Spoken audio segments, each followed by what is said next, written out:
A week from today is the 107th running of the Indianapolis 500. Today, we set the field. And things get a lot more serious right now with Fast 12 qualifying. Here at the Brickyard, live on Peacock and wherever you're watching around the world, welcome to the Indianapolis Motor Speedway. Lee Diffie, James Hinchcliffe, Townsend Bell with you. We've got the whole gang here ready for a compelling afternoon of Indy cars flat out around the 2.5-mile Indianapolis track. And it is a guy who knows what the best feeling is here, and that is winning the greatest spectacle in racing.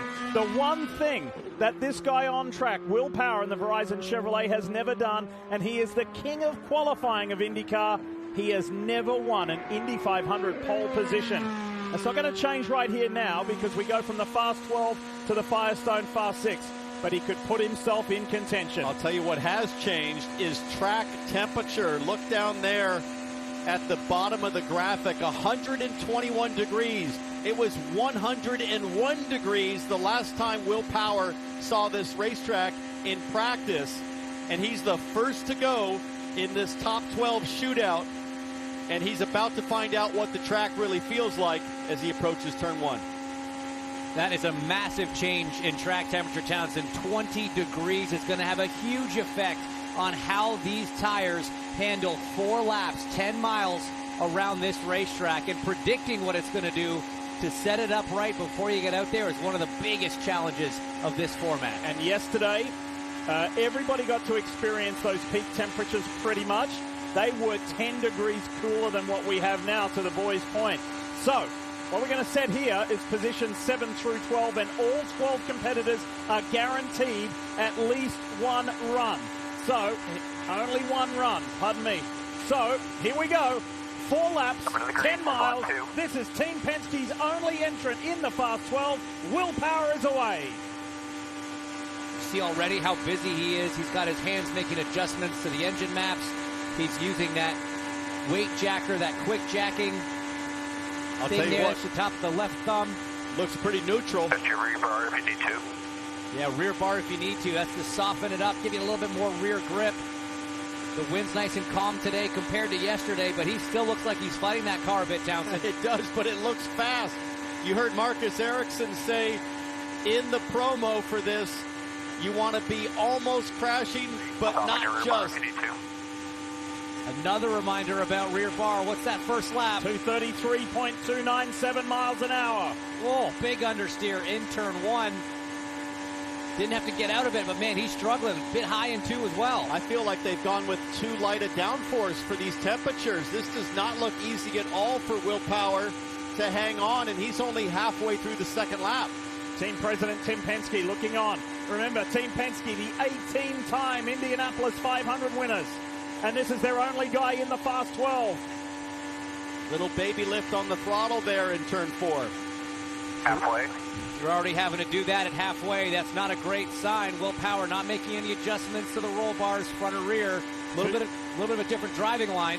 0.7 of a mile an hour. He drops on lap 2. And guys, they talked to Will just while he was sitting in the car getting ready to take this run about the downforce issue. He said, I'll do whatever you want. They said, I think we're going to add a little, actually, because consistency has been our calling. And this information will really help the rest of the competitors, but importantly, no Team Penske drivers outside of Will Power in this top 12. A surprise based on the performance they showed in practice. Now lap time stabilizing for Will. That's good news. 2:32.6 on lap 3. Just slightly better. And this Fast 12 is comprised of 8 Chevrolet drivers, 4 Honda drivers. That's the split amongst the 2 engine manufacturers. First time in 3 years we've had more Chevys in the top 12 than Hondas. They have shown up in a big way here on qualifying weekend, but for the man that's the most successful qualifier of all time, he started twice in second place here at the Indianapolis 500. I don't think this run is going to be enough, guys, to sit at the top spot, but is it enough for top 6? This sets the mark for Will Power for everybody else. The 4-lap average is 232.635 miles an hour. Here's Marty Snyder. one of the big topics this week. Really good, really fast, and some of the other drivers in the garage area too said if you guys are looking for a dark horse pick to potentially sit on the pole position, it may very well come from AJ Foyt Racing later on today. Oh, look, Dylan, it just feels great to be talking about AJ Foyt Racing when it counts in the big show at the front of the grid. And Supertex is here. AJ Foyt himself, the four-time Indianapolis 500 winner. He was thrilled yesterday with his two young drivers. And here we go. The only rookie in the Fast 12. Here is Benjamin Peterson. And this morning in practice, this was the fastest car over one lap at 2:35. The question is, what happens over 4 with Benjamin Peterson? Where do they end up on their downforce decision?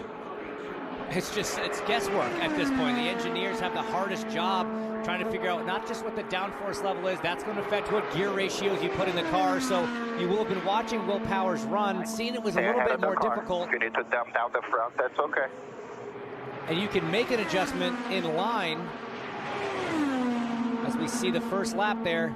233.137 for Benjamin Peterson. That is a lot less than I expected for lap 1 out of this car. You say the team's watching in line.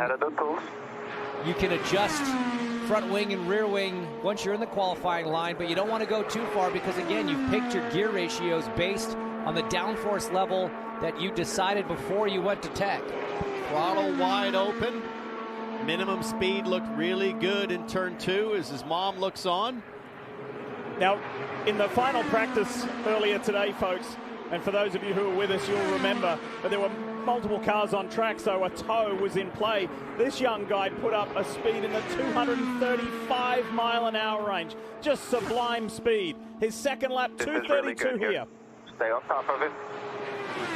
Good encouragement. This is really good. Stay on top of it. He's on an average that would put him quicker than Will Power. Car still looks very nicely balanced. Watching that white right hand, nice job. White glove with his right hand. This is white flag. Looks very steady. This still looks good for Peterson. 1 to go. 4 corners left, much less drop off than what we saw out of Will Power, but it's going to be pretty close. He's tracking to be just a little bit ahead at the moment, but he needs a solid, consistent 4th lap. Look, we just heard from Scott McLaughlin. Buddy. 2 more corners to go here. Hang in there. Who drives for Team Penske, who's done this before, who's won multiple NTT IndyCar Series races, and he said it is the most nerve-wracking thing you've ever done. Think about this guy. He's only done 5 IndyCar races, never done an Indy500. This is his moment in the sun, and he drives for a legend. Is he going to be quick enough to eclipse the king of qualifying? Benjamin Peterson to the line, and does. 232.671, he goes to the top. Just makes it, but think about what that means for AJ Foyt Racing. They just out-qualified Team Penske. No plan B, every aero decision, every shift decision, the gearing decisions. You look back here, Felix Rosenquist, the last guy to run in the Fast 12. He's going to have to see what each of them do diff and what the mark will be to advance into the Fast 6. And Stevie, in the background, you heard Marcus Ericsson in the Husky Honda for Chip Ganassi Racing go flashing by. His qualifying time has begun now. Green flies, the defending Indianapolis 500 winner on track. Hinch, in these conditions with next to no wind, which of the 4 corners would you say is the most difficult? I mean, it always seems to be turn 1. It always just seems to have a little something extra, whether it's just visual and it messes with your head, that makes it a little more challenging than turn 3. Sometimes turn 2, if we get a little bit of wind, or especially with these hotter conditions, can catch you out as well. Speaking of heat, I'd say turns 1 and turns 2, and right now Marcus Ericsson bringing the heat, a 233.8 for lap 1. And talking about temperature, it's 127 degrees Yikes. on the track surface in turn 2. 233.2, so just 0.6 of a mile an hour drop there. It's a good run though. Look at the average. Keep your eyes on that yellow graphic at the bottom of your screen. 233.5 would put him clearly on top, but he's still got 1.5 laps to go. Yeah, that big first lap just takes that much more out of the tires, guys, so that makes the consistency harder to hang on to. You see Dario Franchitti watching over the shoulder of Taylor Kyle, strategist for the number 8. White flag, stay ahead of the 1. Finish strong. Lap 3, Done. What does the clock say? 232.5 miles an hour. Looking really good for Ericsson here. Similar drop-off to what we saw with Will Power, maybe a little more aggressive, but overall the car just seems faster down the straightaway as Chip Ganassi, team owner, watches on. And Chip's got 3 more of his drivers coming, all 4 Chip Ganassi races in this Fast 12, which is an awesome performance here at the Speedway. Into the final shoot, here comes Marcus Ericsson. Should go to the top based on what he's done thus far. All right, 4th lap complete. Red 1. Nice easy on the way, and we'll pit off the back. Pit on the turn 3. Keep feedback for your team. Jumps to the top, but only just. That last lap dropped a lot. Yeah, almost 2 miles an hour. So now, if you're Chip Ganassi Racing, the engineers, Scott Dixon, or Alex Palou, you're going to study that information, and I think you might throw a little more downforce, Kevin, at the next Ganassi cars to run and try to bring up the consistency, maybe at the expense of the monster first lap. Let's talk to Benjamin Peterson, second fast out of 3. Do anything, Tom. Got a race on Sunday. That's exactly it. He said, we can qualify really, really high up here, but I want to win next Sunday, and to do that, we might have to be a little bit conservative today. We'll see what he's got. Yep, it's a tale of 2 weekends, isn't it? Here on pole day, qualifying weekend, and the race. The green flies for the Homes for Troops Chevrolet for AJ Foyt Racing. Boy. Santino Ferrucci gets high and wide. It's really high. The back end of that race car is starting to walk around early in this run for Ferrucci. And now the voice that you heard on the radio almost certainly talking inside Ferrucci's own head, saying, hey, we still have to race. Don't throw this thing into the fence if it's not there for you. And he's done nothing but race his way into the top 10 in all of his Indy 500 starts. Never qualified better than 15, so he's going to beat that this year. And he's brought it into the top 10 each year. Lap 1 says 234.5 miles an hour.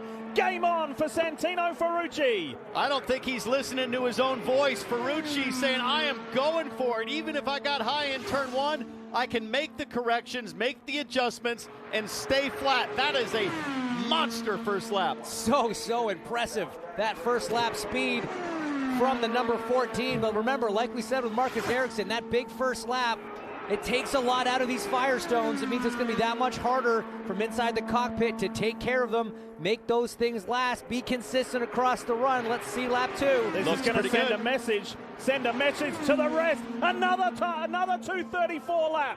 Ferrucci is flying here at the Speedway. I mean, if AJ's not doing the Texas two-step down on pit lane right now, he's surely thinking about it, because this is sensational.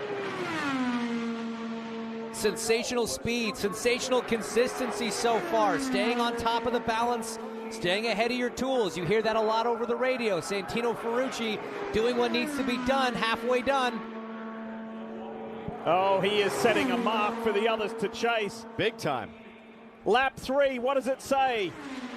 233.6. Watch his average when it comes up in yellow there. An average so far of 234.1. Everybody else is saying, gulp. Oh boy. That is currently tracking quicker than what won the pole last year here for Scott Dixon. And more than a mile an hour faster than anyone else has done so far. That is a big margin. And if you're Scott Dixon or any of the other drivers, what you thought was conservative downforce, you might have to rethink. You might have to swing for the fences here to make the top 6. This is the fastest Santino Ferrucci has ever gone around Indy. He comes to the line with a 4-lap average of 233.9 and to the top for AJ Foyt Racing. Getting a little nervous there, 4th lap. Yeah, 10-4, you did a good job. That is awesome. Much focus on the Indianapolis 500 qualifying is on the speed in the cars, but let's talk about the human element.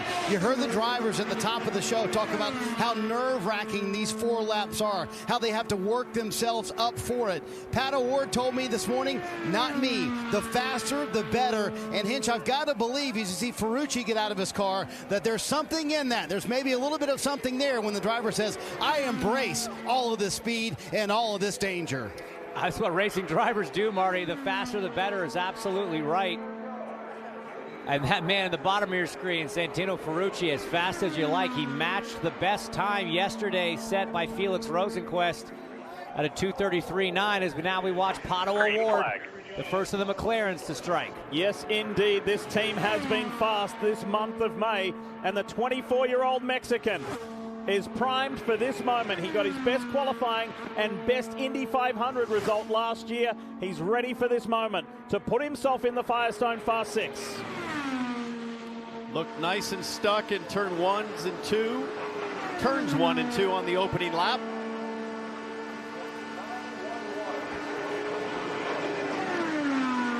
Absolutely love O'Ward's helmet there as you see the great onboard shot. Entirely hand-painted with excruciating detail from a team of master artisans in Oaxaca, Mexico, as O'Ward carving it low in turn 1, but the grip looks excellent. First lap, 2:34.3. He's there, he's taking the fight to Santino Ferrucci. Secret was, and the key teller for Ferrucci, his second lap was in the 2:34s. Can Pato hang on here? Can he keep pace with AJ Foyt's racing Santino Ferrucci?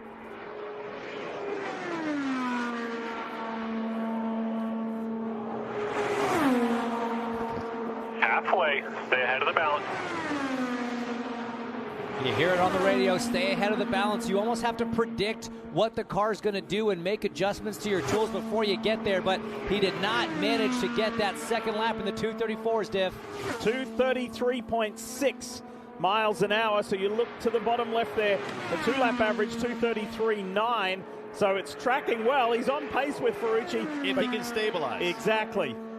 And this is where it gets increasingly difficult as he gets closer and closer to the wall. And that's why it gets harder. The radius of the corner will grow as the tires degrade. We'll get a really good read right here. Lap 3, 2:32.8. Guys, Santino Ferrucci is rubbing his hands together in pit lane right now, knowing that this run isn't going to be the one that does it and takes him off the top spot. But I think just at the fact that these cars are nowhere near as consistent as he was. And Ferrucci should be rubbing his hands not just at transferring to the Fast 6, but he is a legitimate pole contender. Just a reminder, in this session, in this Fast 12, we're setting positions 7 through 12. And the Firestone Fast 6 coming up later this afternoon. You'll see it at 4 o'clock on NBC, including the last chance qualifier. Checkered flag. You'll go gray 8. Pato O'Ward slides his way into second at the moment. 233.2 miles an hour, the 4-lap average. That should be something to learn off your teammates, but like we talked about, the gears in that car would have been set for the downforce that they had rolled out onto pit lane with, so already a little bit of a disadvantage in the sense of you're perfecting your gear selection, but if you can keep that consistency up because you've added the downforce, that will definitely more than make up for it. Stand by, Mr. Excitement is on track in Indianapolis. This is two-time winner Takuma Sato in the Deloitte Honda for Chip Ganassi Racing. He has mesmerized us this weekend in this number 11 car, and don't expect anything different now. Well, it's usually unpredictable except for one thing, always exciting. Takuma Sato, maybe the bravest of these 12 drivers. He's shown us plenty of excitement in turn 2 this week. Couple of near misses. 233.9 is the first lap speed, so that's slower than both Ferrucci and O'Ward. If it's anything like teammate Marcus Ericsson's run, Sato will be looking to hang on to the consistency. We saw almost a 2-mile-an-hour fall off with Ericsson. Were they able to do anything for Sato's car or to communicate anything to Sato about how to make this run work a little bit better? Marty? And as he completes lap 2 here, Townsend, remember what he told me this morning after practice. He said, I actually don't want that big lap. 2:33.4 on lap 2. He said, I don't want that big lap on lap 1. I want a more consistent run. He could not complete his 4-lap run in practice. Let's see what he does here. Let's see what he does here, mate. He's half a mile an hour, slower on that second lap, with a 2-lap average of 2:33.6. That looks great. It's not going to be up challenging Ferrucci at the moment. This lap's going to tell us a little bit more for Takuma Sato of Japan. Might be good enough, though, for the Fast 6 transfer. And this is a white flag. One to go for Taku. Clock says 2:32.8. I think that's still pretty good, Hinch. Whoa, he gets high. Yeah, definitely. If you get that mile an hour, if you can keep it around a mile an hour, that's a really ideal degradation gap for the track temperature. 123 degrees now as Takuma Sato runs, so hopefully this one doesn't have that same last lap fall off that we saw from Marcus Ericsson. And Marcus said he was struggling to get that fourth lap in all week, so that was maybe a little bit unique to him. Takuma Sato not having that problem earlier in the week. It's give me a chance. What can my car do? And give me a chance to make the Firestone Fast 6 to be on the two front rows. Last lap in the 2:32s. It's an average of 233 miles an hour even as Blair Julian communicates to Sato. There's the team boss, Chip Ganassi, and Sato is in third. Sato will still have to... For this day, okay, but it just lines up a little bit on the last lap, both front of me, so because this is his last Indy 500 campaign, his 22nd and final. Go well, TK. Here we go. green flag, grade 2. What a moment this is for Tony. He is absorbing every second of it. And by the way, still mighty fast. And yesterday, he was content to qualify 13th, 14th, get a nice solid start in the Indy 500, but it was his teammates that sort of egged him on and said, hey, we've got bad, fast race cars. Get back out there and get yourself in the shootout. TK did, and he erupted with joy at the speed of his race car and transferring into the top 12 today. Get ready, Hinch, get ready. 234 miles an hour for CANAL. That's not bad at all. Not bad at all. That's what we saw of laps in the 234s from both Santino Ferrucci and Pato O'Ward on their first lap. It's a little bit below both of them, but still puts him in a good position.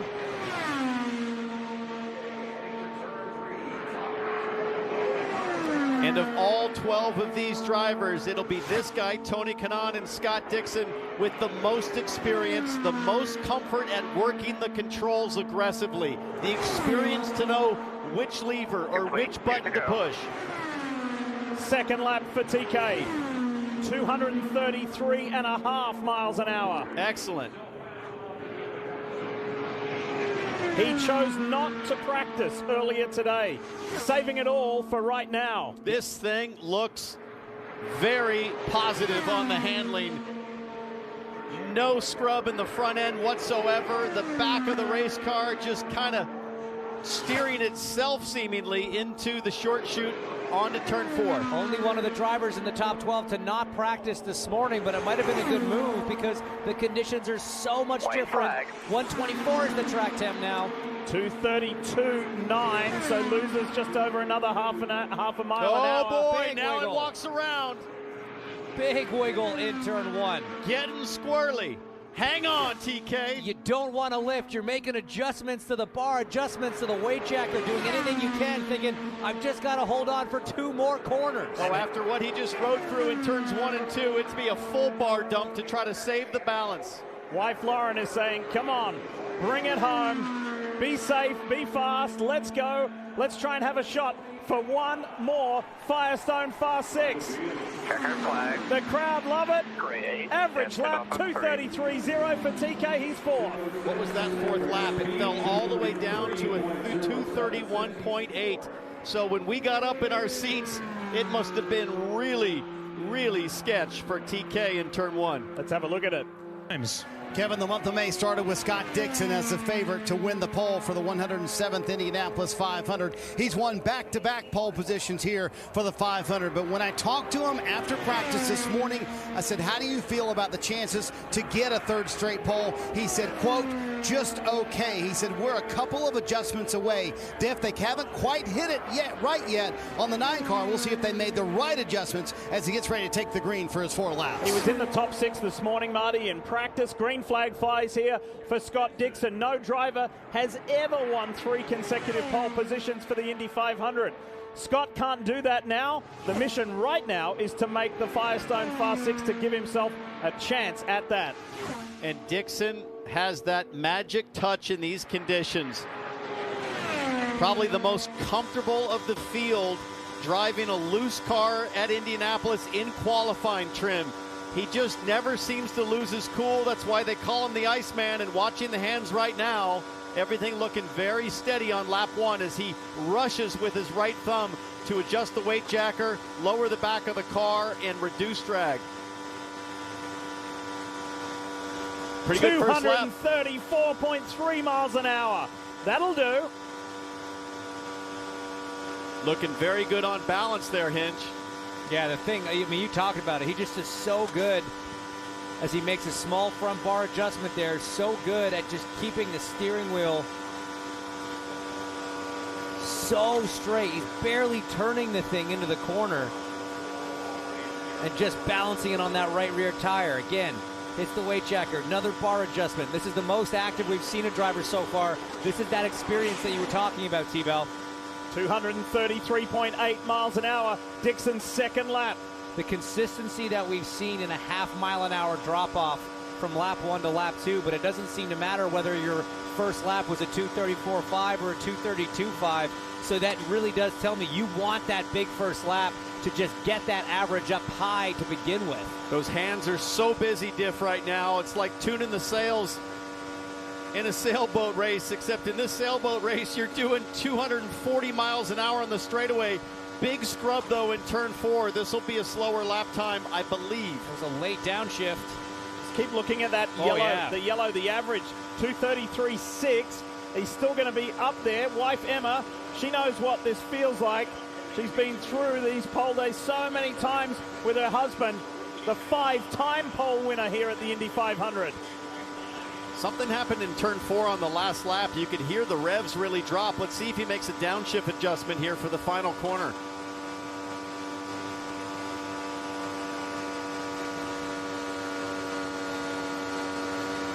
It's almost like he forgot to downshift in between the short chute there and went through turn 4 in 6th gear. Dixon to the line, P2. How about that? 232.6 for that 4th and final lap. Chip Ganassi says, nice work. And Dixon guarantees himself a spot in the Fast 6 with 4 to go. So Dixon now has a shot at getting 3 consecutive poles. Qualify now. Here was some radio before he took the green flag. All right, looks like shifting is the way to go from what we've seen so far. So, like we talked about, whatever corner you get it in, tell them just grab it on the exit there as you're unwinding. Talking about shifting there as he gets ready to take the green flag here. Remember, they didn't get to complete their 4-lap simulation run this morning. Let's see what VK can do, trying to keep up with his 4th position best starting position. Last 2 years, this young man has started on the front row. He, young in his IndyCar career, is just superb in qualifying at this place. But Hinch, this is what happened this morning. Less than ideal. Yeah, some smoke coming out of the back of that number 21. Turned out to be a header failure, essentially the exhaust pipes. You see the Chevy engineers going to work, borescoping the engine, making sure it was fine. It was deemed to be okay. They replaced the part that broke, but now a little bit of wonder, is there anything wrong? Did anything fall into that engine maybe? But it seems to be running just fine right now, Townsend. Sound of beauty at Indianapolis. Great job. An IndyCar full song. There's Evie, his mum. Phenomenal parental support, and 234.5 miles an hour the first lap.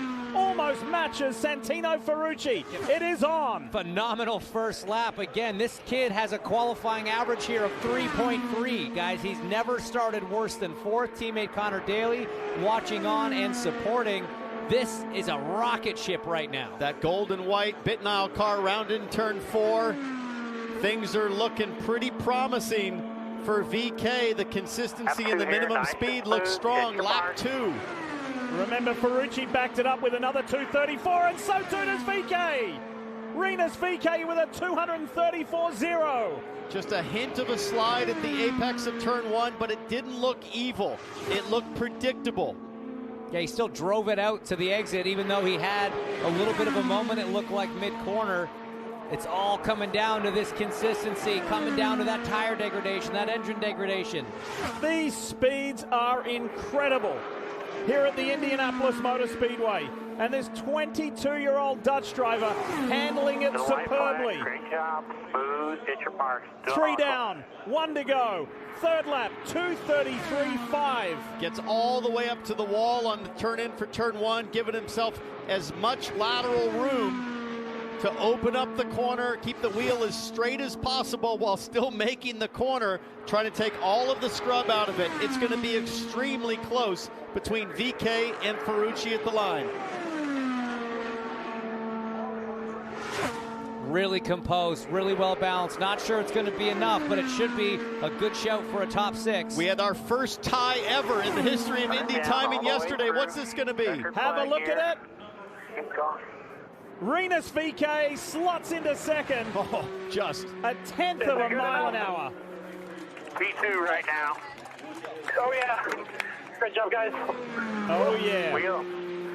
So from a mechanical scare earlier today in this morning's session to slotting himself with a guaranteed spot in the Firestone Fast 6. Diffie, you brought it up, the mechanical situation for the 21. I was back there when the team worked. It was an amazing organization of getting through the work without missing any of the other details required to run a speed like that, even though they abruptly had to end practice. Great work by the Ed Carpenter Racing Group. Ever won 3 poles in a row here. Here is one of his teammates from Chip Ganassi Racing. This is the American Legion number 10 of Alex Palou, who has been crazy fast this month of May and definitely could be a contender for the pole position later this afternoon. But first things first, he's got to guarantee himself a spot in the Firestone Fast 6. At the moment, Tony Kanaan holds that spot with a 4-lap average of 233 flat.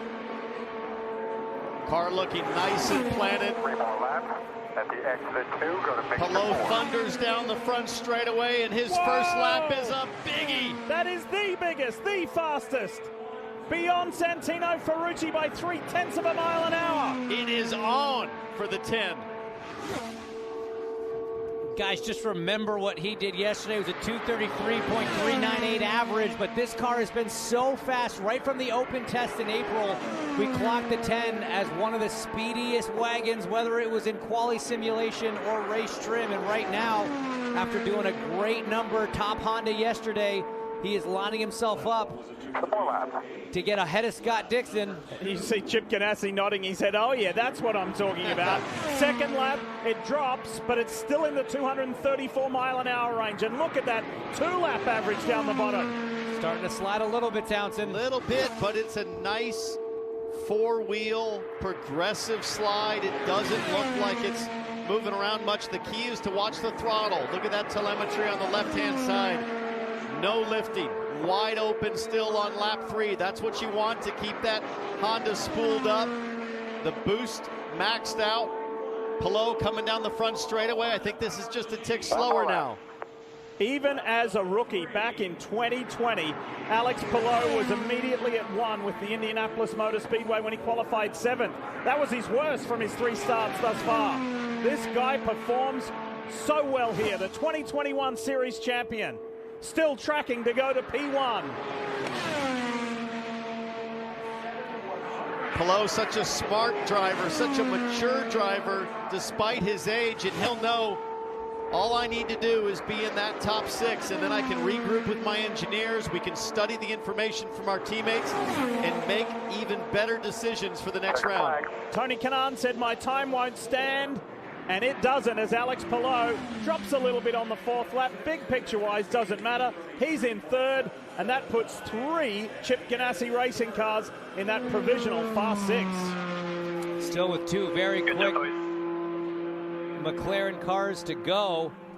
Palou guaranteed into the Firestone Fast 6, but Rossi on the deck. Tony Kanaan run to the timing stand to share how tough laps 3 and 4 were on his run. This is that information being relayed to Alexander Rossi. Listen on the radio. My impression is it's looked pretty exciting for both teammates.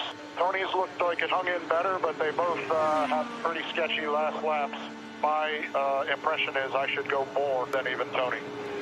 So Townsend, with track temperatures at 124, how difficult and challenging is lap 3 and 4 on a qualifying run? Well, it sounds from the voice of Craig Hampson, a fantastic race engineer here at Indy, that there's some hesitation, there's some indecision on the final setup. I think they were talking tire pressures. Maybe that was downforce to control tire pressures. But either way, that's not the same confidence voice we heard yesterday when Rossi went to the top of the charts, when Craig Hampson says, I feel really good about where we are. What does it look like for lap 1? 2:34.0 for Rossi. That's a phenomenal start. It's not the fastest start on that opening lap hinge, but it's going to be good enough if he keeps this pace to plant himself in that Firestone Fast 6. Yeah, I mean, he would need 2 miles an hour a day to be flirting with falling outside of the top 6 right now. So it's not a great start, but he would need to have 0 deg if he wants to take the top spot. That's not the mission right now in this session. It's just to get in to that Firestone Fast 6. But yeah, you're absolutely right. The confidence was not in the voice there of Craig Hampson. Lap 2, 233.5 miles an hour. There's that half-mile-an-hour loss on lap 1. Pretty standard. The big one here is how can he hold on to those last 2 laps. You heard Craig say that Tony's last lap in particular, very sketchy.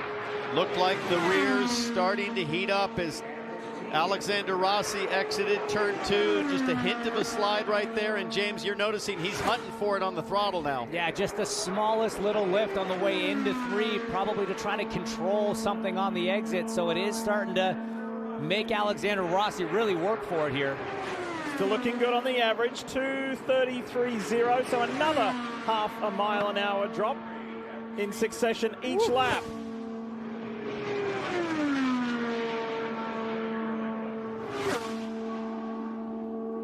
Very planted that lap in turn 2. Most likely Rossi would have made the adjustments in the cockpit to try to settle it down. Voice of Brian Barnhart, tell him to keep digging. Big throttle adjustment though in turn 3 that lap, halfway out of the gas. Santino Ferrucci is in 6th, on top.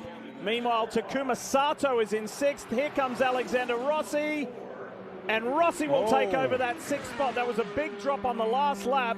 So he is in that 6th spot with his teammate Felix Rosenqvist to come. Boy, Rossi. So that's not a guaranteed spot. You're currently P6. Now here's the question.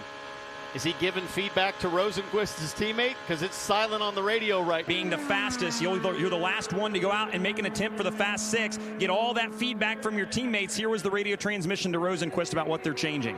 All right, bud, so we decided on downforce. Let's put it in the car. It's 20 pounds more than yesterday. They're going to be super happy with that. Pump it up.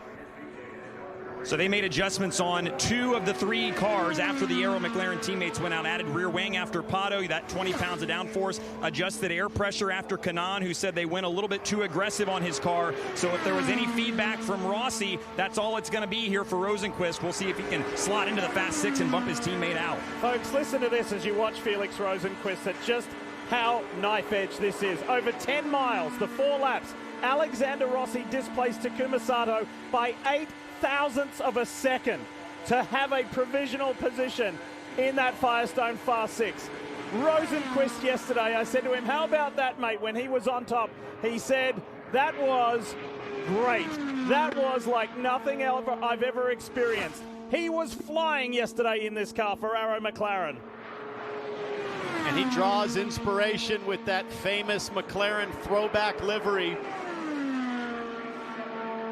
The chevron shapes. Yep, and it's the 1984 victory of Alain Prost at the Monaco Grand Prix. It's part of an historic scheme, numerous schemes celebrating the McLaren 60th birthday. Lap 1 for Rosenqvist, 2:34.5. He is in the conversation, but there's a quick smile there from Santino Ferrucci with Larry Foyt. He's like, hey, we're in this. We can win the pole. He gives a nudge to Larry Foyt, saying, hey, thanks for spending that $500,000 on car development. It's paying off, boss. Remember, the pole won't be won in this particular session, but the drivers who can win it will be set, and the others, positions 7 through 12, are in concrete for next Sunday's 107th Indy 500. But hang on, Ferrucci. Look at this first lap from Felix Rosenquist. Second lap, 234.2. That is really consistent. This is almost mirroring the run from Santino Ferrucci earlier. I think it was a 234.5 followed by a 234.2. Bingo. So this You got it. He is bang on to take over this top spot. It's going to be so close. And when we do the Firestone Fast 6, it's from 6 through 1 based on this session. So Ferrucci's third lap was a 233.6. Remember that? When you watch Rosenquist come to the line. You can tell, you can see the tension on Larry Foyt's face. He knows this is close. Again, the 6 transfer, but Rosenquist, 234.2 average after that lap 3. That's still quick enough to go to the top. The Swedish driver is tracking to be the #1 qualifier for the Firestone Fast 6. He was the fastest car yesterday. That's what let him run last in the top 12. And he is on track to be quickest again, to run last this afternoon in the Firestone Fast 6. Can he do it? One more corner to go for Felix. Man, he was in the conversation in the Indy500 last year. Make no mistake about it. And Felix Rosenquist for Arrow McLaren goes to the top. Nice work. We'll go grade 8 here. Grade 8. That's T1. Nice job. #1 qualifier. Lead from Santino Ferrucci and will be the final one to run for pole this afternoon on NBC. We got a shootout, boys. That lap at 234, that run I should say, at 234.081. Scott Dixon's record pole lap, or record pole run, 234.046. It's on. It is on this afternoon. My goodness. But that pushes his teammate Alexander Rossi out of the top 6, and there it is. Felix Rosenquist from Santino Ferrucci. Is it? Rinus VeeKay, Palou, and Dixon. An award. So, it's Arrow McLaren, it's AJ Foyt, it's Ed Carpenter Racing, it's 2 Chip Ganassi cars, and a second Arrow McLaren. The Firestone Fast 6. Those guys going for pole here at the Indianapolis Motor Speedway.